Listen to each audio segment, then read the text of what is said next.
Hello everybody, this is Kostas Sakas and this is our 15th tutorial in Photoshop. In this tutorial I'm going to teach you how to select colors in Photoshop. And basically, as you can see, I have a weird workspace going on over here, and that is I only have three tabs open: the color, swatches, and info tab. And to open those up, you just have to go to the window menu and click on color, info, and swatches respectively to open those tabs. Now the colors is the name of my workspace, and I've named it this because it's kind of relevant to our tutorial. Now what we have over here is our foreground and background colors, and those are basically the colors that are going to be used by every tool you ever use in Photoshop that has to deal with colors. It's either going to use the foreground or background color in order to edit your image. So remember that this is the foreground and this is the background color, and the default values for them are black and white. And just to set the defaults, you just have to click over here at this icon, and it sets the foreground color to black and the background color to white. Now if you click on this little arrow, you can switch between those two, and it just sets each one to the other's value basically. So you just switch the colors by clicking on this icon. And if you just click on one of them, we've seen how to select the color, and I just click on the background, and as you can see, I can select the background color over here from the color picker. And if I move around, I get a different shade of the color, and if I move the color slider, I just get a different color. And well, basically, if you click on the different radio buttons, you get a different ways of selecting your colors according to the different color models. Now if you have been working for hours and hours and you've been trying to select a good skin tone, for example, for a character that you want to draw, and let's just say that this is the skin tone, and you've been trying again and again in order to find the correct skin tone, you might want to save that color. So how do you do that? Well, you just have to click the Add to Swatches button over here, and you just give that a name, and that's the skin tone. Skin tone? Skin tone. And let's just name it skin tone, and let's just click OK. And as you can see over here, it got added to the swatches tab. So what is the swatches tab? Well, basically the swatches tab is some preset colors that come with Photoshop where you can basically add your own colors and delete some of them, and it's an easy way of selecting a color. So over here we have the color that we just added. Now if you go in color libraries by clicking at this button, there are some color libraries over here, and you can change between them, and if you move this slider you can just select a different shade of your color, and that's basically pretty easy. Nobody really uses that part of the color picker. Now let's just go back to the color picker and click OK, and as you can see, the background color just changed. Now let's just go ahead and see what the how to use the swatches tab, and that's the second way to select a color. And the swatches tab, you basically have to click on a color in order to change the background color that you have over here.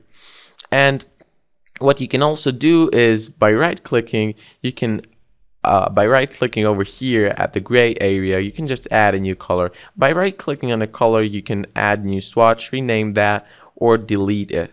And the swatches are basically the colors over here. Now over here at this menu, you get all of those different color libraries, and if you just want to load one of them, you just have to click to it and okay, I want to replace those colors with the colors of the library. So that's what the dialog box says, and let's just click OK on that. And no, I don't want to save those colors, so let's just hit no. And as you can see, the library colors just loaded up on the swatches panel. And let's just go back to the normal by resetting the swatches, and that just brings up the colors that were initially there. Let's just click OK. Now over here you can also select another way to view those colors, and maybe as a large list that would look nice. And as you can see, we have each color with the name right beside it. Let's just select a small thumbnail just because I like it a lot more. Now another way of selecting colors, and that's the third way, is by using the color tab. And the color tab, let's just use the RGB sliders. Those are the default that come with it. Basically, you can just move those three RGB sliders and select the color you want. And as you see right now, I'm setting the background color over here, but you can also set the foreground color just by clicking on the foreground color. And now if you move the RGB color sliders, you can just set the foreground color. You can also select a color over here from this color ramp, and you just have to click at one place of the color ramp to select the color that you want. Now at the menu over here at the side, you can just set the color model that you're going to be using to select your color. And let's just use, for example, the HSB sliders. And as you can see, we can set the hue, the saturation, and the brightness in order to select the foreground color over here. And the foreground and background colors are the same ones as over here, as you can see. So I'm setting those basically. And you can use all sorts of different color models that we learned about. And right here you basically get to select this color ramp over here from this options. And the RGB spectrum basically means it's going to change the ramp to the RGB spectrum's ramp, or the grayscale ramp. It's just going to say that change that to the grayscale ramp. And the current colors is going to allow you to select a different shade of the color that you're using. And let's just set that to CMYK, which is the default. Now over here you have the Make Ramp WebSafe, and what that is going to do is basically, in the old days, browsers supported only a palette of 256 colors. So what that ramp allows you to do is every color you select to be out of those 256 supported colors by browsers. But browsers have evolved, and they now support 16 million colors, just as everything else does. So you're not going to be using that option that much. The fourth way of selecting a color is by using the eyedropper tool.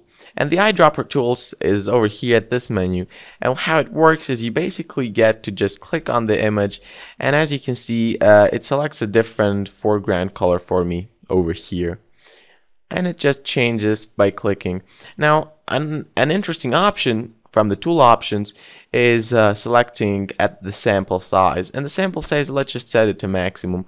What that is going to do is it's basically going to take an area of 101 by 101 around the eyedropper, and if I just click on one pixel, it's just going to select the average color of this area.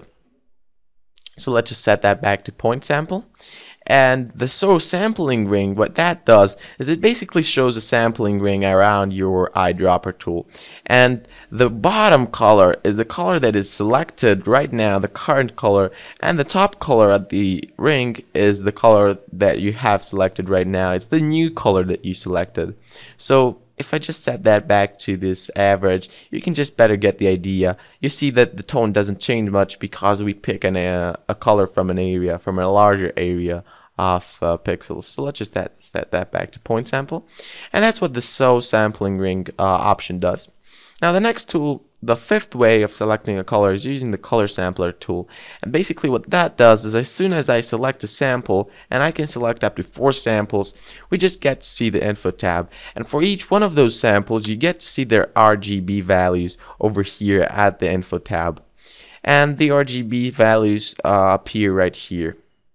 Now, what else is useful about the info tab is that whenever you have a tool selected, you can just move around the image, and you're going to get the RGB values of the pixel that's just behind that, just under your tool, and you're also going to get the X and Y values, which is basically the position of your tool. And this is some important information.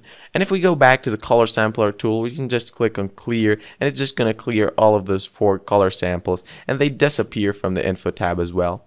Now the final way I want to show you of selecting a color is if you're using any tool basically, and you want to select a background color, you can just click on Shift, Alt, and right click, and that's going to show up the HUD color picker, and you basically can select any color you want without even changing the tool that you're using right now. And so that's just, while editing the image, you get to select any color you want. It's just a neat way to do it. So let's just select that color, and if I let go, that color just got selected. And that was the final way of selecting a color. I hope you guys learned a few ways to select a color, and you enjoyed this tutorial. So see you next time.